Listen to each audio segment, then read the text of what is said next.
ساده ګل خو زه چیلنج ورکوم ساده ګل ماده ګل دا خبره په جار کوي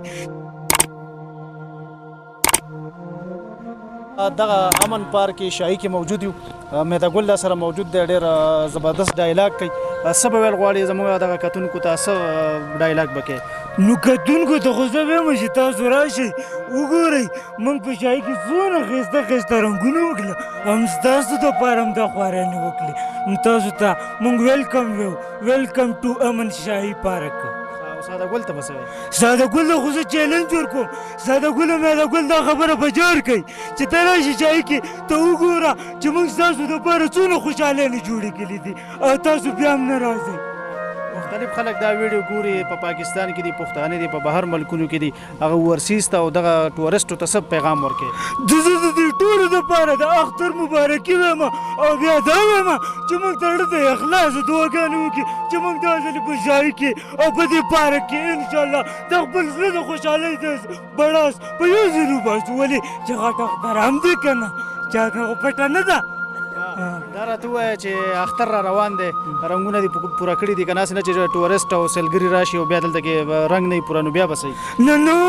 موږ د دوی دپاره قسم قسم رنګونه ولګول والله په دې خبره کې زه د هېڅ چا هم نه منم ولې چې دا زموږ ټول یاران مسافر او دوستان دې علاقې ته را روان دي د خیره ښکلا څه ځلا دې جوړه کړې ده څه به یې په اختر کې دلته څوک راشي ته به څه سهولیات دي دلته کې نو دلته خو به د خیره سه کینټین هم سټارټي خوراکې به مې هر څه به یې مړه انشاءالله چې څه وایي د خیره میلاویږي به وګوره دا مه وره چې په اخلاقو په بد اخلاقونو ولې چې ټول راجمع کېږي دا راته ووایه چې دلته کې په دې پارک کې ستاسو سره کم کم سهولیات دي ماشومان چې راشي فیملی راشي دلته کې څوک اوسېږي فیملیز راشي د هغوی دپاره د هغې څه سهولیات شته بالکل بالکل موږ داسې کمرې جوړې کړي دي باترومان هم جوړ کړي دي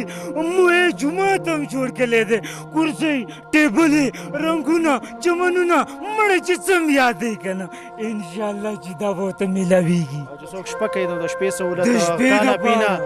د شپې دپاره هر قسمي سهولت بالکل بیډه بستره مړه کارپیټ هر قسمه چارپایي به ورته میلاویږي څنګه روپۍ څومره لای چې بیا پیسې ډېرې لای